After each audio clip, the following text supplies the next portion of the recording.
Bonsoir à tous, bienvenue à la Cinémathèque Suisse et au Cinéma Capitole.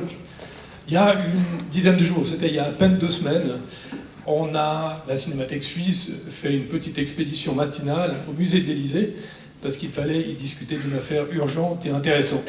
Tatiana, vous aviez la possibilité d'inviter un artiste exceptionnel avec un projet exceptionnel, mais vous n'aviez pas de salle. Et nous, à la Cinémathèque Suisse, on a la plus belle salle de Suisse, la plus grande aussi, avec près de 900 places, une infrastructure pour projeter un film, et on a les moyens de faire ça. Donc on est très vite tombé d'accord. Nous, on a évidemment eu une toute petite réticence de dernière minute. On s'est dit, ouais bon, 10 jours pour organiser quelque chose et pour remplir la salle, on n'a pas toujours fait comme ça.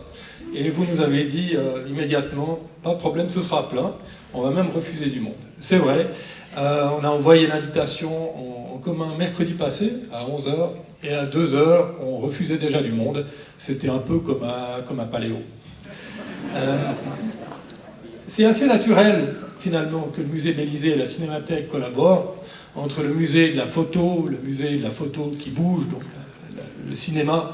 On a fait beaucoup de choses ensemble. On a fait des grandes rétrospectives, on a eu des beaux projets, et ça va continuer.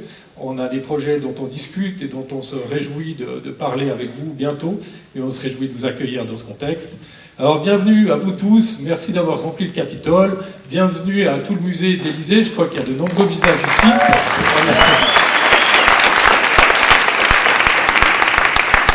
On a de l'admiration et de l'affection pour le musée de l'Élysée. Et bienvenue à vous, Tatiana Franck. Je crois que c'est la première fois, en tant que directrice du musée de l'Élysée, que vous venez pas dans la salle, mais sur la scène. Alors, bienvenue. Merci beaucoup. Mesdames, Messieurs, chers amis, c'est une joie de vous accueillir ce soir et d'accueillir JR, un immense photographe, et surtout une joie de collaborer avec la Cinémathèque. Et je souhaite remercier infiniment la Cinémathèque suisse et en particulier Frédéric Maire, directeur, qui ne peut pas être présent ce soir puisqu'il est en déplacement à Berlin pour la Berlinale. Et je remercie également tout particulièrement Mathieu Truffert, Regina Busterly et Anna Percival, et surtout toute l'équipe de la Cinémathèque suisse et celle du musée de l'Élysée qui a réagi de manière incroyable à un événement incroyable. Et surtout, il faut savoir que les collaborations avec la Cinémathèque suisse et le musée de l'Élysée sont en général détonnants, puisque la dernière fois que nous avons collaboré ensemble, c'était il y a près de 6 mois.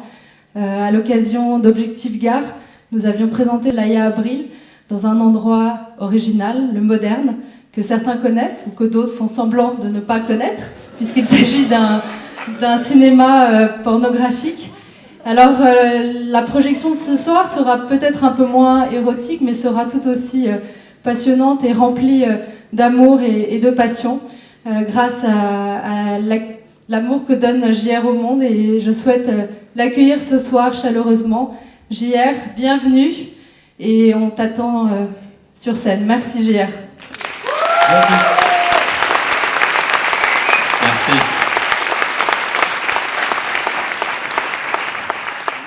Merci. Merci d'être là. Il faut savoir que nous aurions dû être 80 et nous sommes 900. Voilà, c'est l'effet JR et l'effet succès. Merci. Moi, il y a peut-être moins de monde, je vois rien avec mes lunettes, donc pour moi, je ne parle que 2 personnes qui sont sur scène. Désolé pour ces quelques minutes de retard, j'ai été pris par une avalanche de selfies que je n'avais jamais fait autant, donc maintenant j'existe en Suisse, je ne sais pas comment. Mais ça me fait très plaisir d'être là. Il y avait une erreur quand j'avais été collé au Proche-Orient, quand j'avais 23 ans, ils avaient dit que j'étais suisse, et ça m'allait très bien. Donc depuis, ça arrive très souvent qu'on dise de moi que je suis un artiste suisse, donc j'aime beaucoup rentrer dans mon pays. Si vous m'acceptez, bien sûr. En tout cas, c'est peut-être la plus belle salle dans laquelle on va projeter ces 2 films qui sont des formats courts.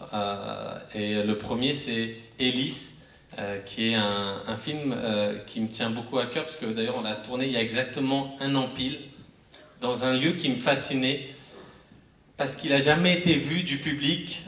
Tout le monde connaît Ellis Island de nom, certains ont peut-être été, quand ils ont été à New York, visiter Ellis Island. Mais en fait, Ellis Island, c'est 2 îles. Donc, comme vous voyez mes 2 mains, Une des mains, celle-là, c'est là où il y a des millions de touristes qui viennent visiter. Mais mon doigt, comme ça on ne dirait pas, mais c'est un tunnel en fait qui va vers l'autre île, de l'autre côté. Et celle-là n'a jamais été ouverte au public. Et elle est restée comme ça, plus de 80 ans, complètement abandonnée. Et telle qu'elle est restée, telle que l'ont laissé les derniers migrants qui sont rentrés aux États-Unis. Et ça a mis pas mal d'années avant qu'on puisse rentrer dedans, avant que je puisse construire un projet dans cette partie. Et puis au dernier moment, c'était pas du tout prévu que je filme, mais je me suis dit, vu que les bâtiments tombaient chaque jour un peu plus, les murs décrépitaient, je me dis, si je documente pas cet endroit, bah, peut-être que d'ici quelques années, il n'existera plus. Et donc c'est comme ça qu'est né ce film. Voilà, donc je suis ravi de vous le présenter, puis après on se retrouve pour en parler. Merci. Alors juste peut-être un petit mot sur le déroulé de la soirée. Effectivement, dans quelques instants, Élise, 14 minutes. Après, une discussion avec vous. Ensuite, un deuxième film. Je ne sais pas si on dit le titre déjà maintenant. Les Bosquets, qui dure à peu près 17 minutes. Voilà. C'est la première fois qu'on présente Les Bosquets en Suisse. Et puis après, on revient sur scène. Et ce sera l'occasion aussi pour vous de poser des questions à JR. Voilà. À tous, en tout cas, une très belle soirée, une belle projection. Merci à tous. Merci à l'Élysée. Et puis à tout à l'heure. Merci.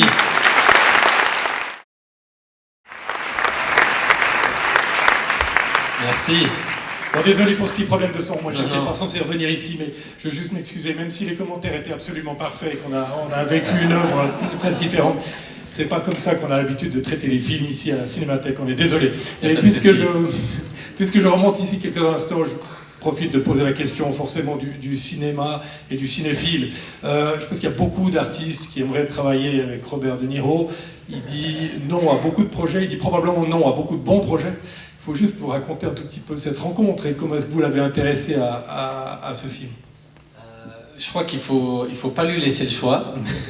C'était ma technique en tout cas. Il a jamais dit oui en fait, c'est surtout ça. Mais un jour il s'est retrouvé sur l'île et il croyait que je venais juste prendre des photos. Ça c'est presque une histoire vraie parce que la veille, il m'a dit mais attends, je crois que tu voulais juste faire des photos. Je dis mais non, on filme, il y a déjà toute l'équipe qui est là. Mais pour revenir en arrière, ça faisait 4 ans qu'on travaillait ensemble et qu'on collaborait, mais plutôt sur des projets sur lesquels lui m'emmenait. Et un jour, je lui ai demandé si par hasard je faisais un film et qu'il se trouve qu'il était dans la même ville au même moment et qu'il passe devant la caméra, est-ce que je pourrais le citer au générique?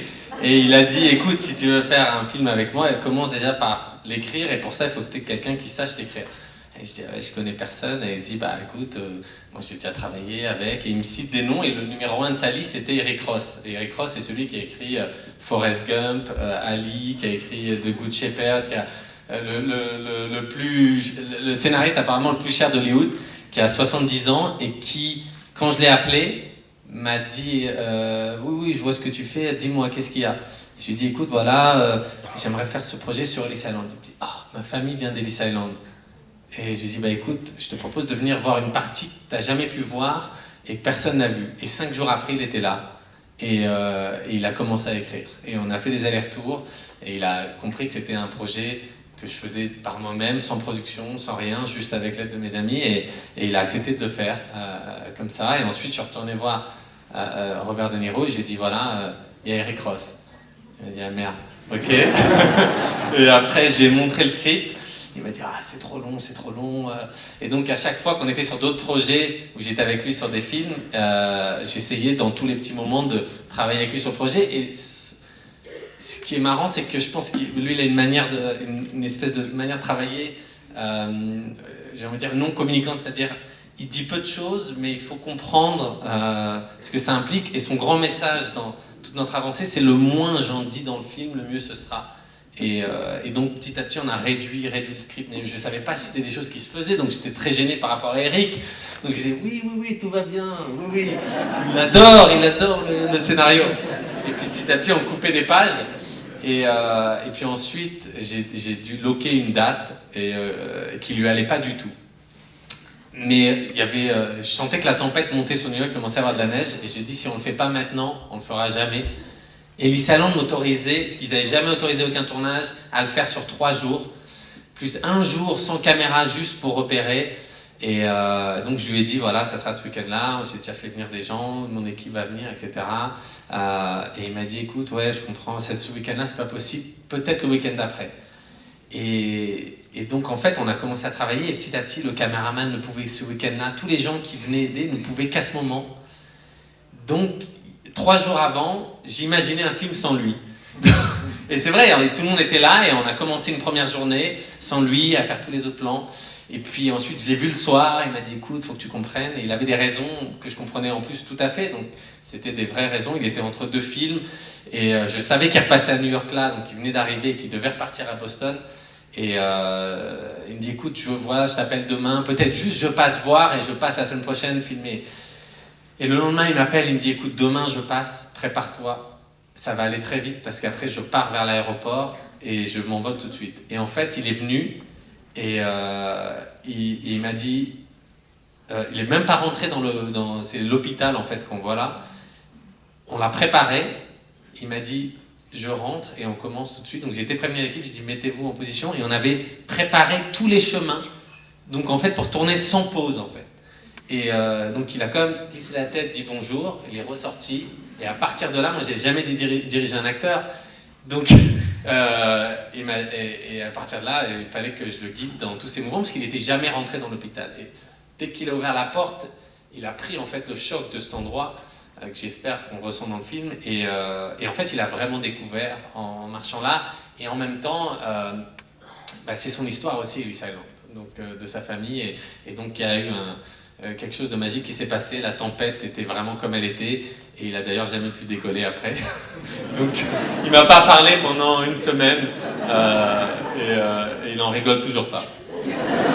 Parce qu'il déteste être en retard sur un plateau. Et en fait, il a même pas pu...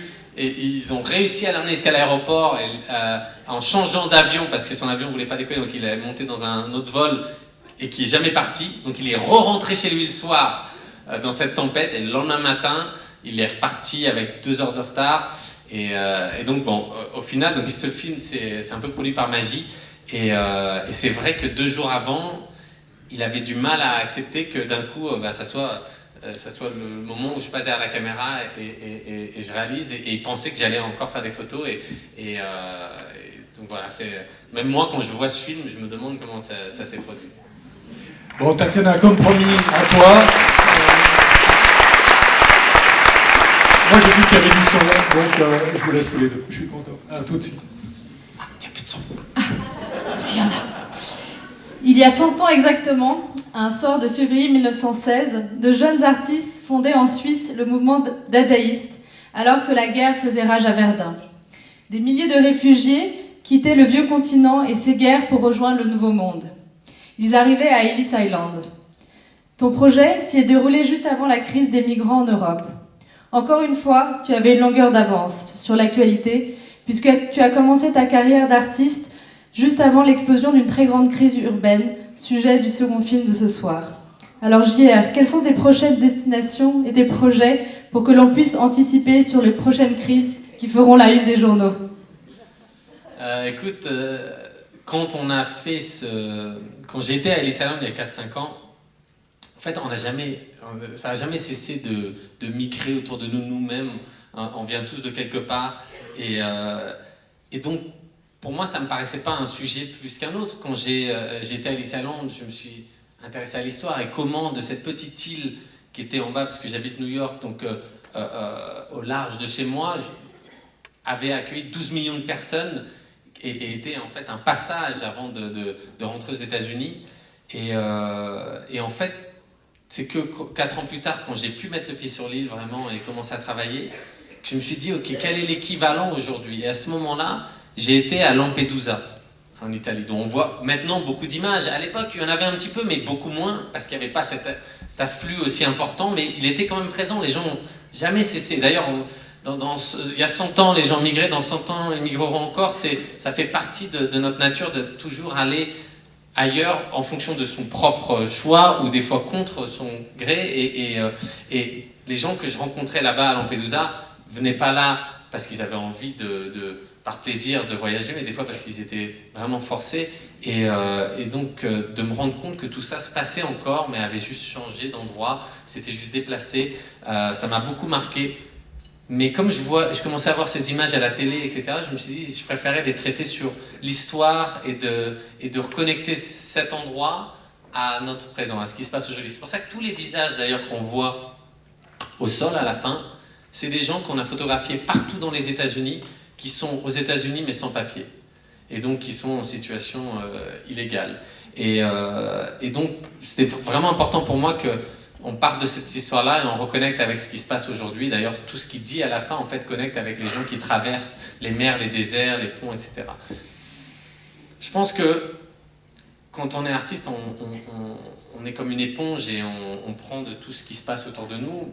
Et c'est vrai que quand j'ai collé la première fois à Clichy-Montfermeil, et donc dans le quartier des Bosquets, je ne savais pas qu'un an plus tard, ça allait exploser là, au même endroit. Mais d'un autre côté, il fallait être aveugle pour ne pas voir que c'était en tension et que ça pouvait exploser à tout moment. Il y a beaucoup d'endroits comme ça où finalement, je me suis rendu compte que l'art était comme un thermomètre du monde et que souvent les endroits desquels je recevais des emails en disant « il faudrait que tu viennes faire un projet là » et j'en recevais 2, 3, 4, 5, 100 emails, c'était souvent des endroits où il allait se passer quelque chose. Quand on a lancé ce projet, on envoie des photos aux gens aux 4 coins du monde et c'est eux qui collent. Les premiers qui ont participé à ce projet, c'était en Tunisie et c'était pendant la Révolution. La Révolution venait d'éclater et ils nous ont envoyé des centaines de photos, on leur a renvoyé des centaines de portraits géants et ils ont remplacé tous les portraits du dictateur Ben Ali par leurs photos. Mais d'un coup, de voir ça, quand j'ai reçu ces images et j'ai même été voir par moi-même là-bas, on se rend compte que voilà, il y a des endroits comme ça où le seul moyen autre que le journal télévisé de se faire entendre, de se faire écouter, c'est souvent la manière la plus neutre et c'est souvent au travers d'artistes. Et les gens deviennent eux-mêmes artistes quand ils en ont le besoin extrême.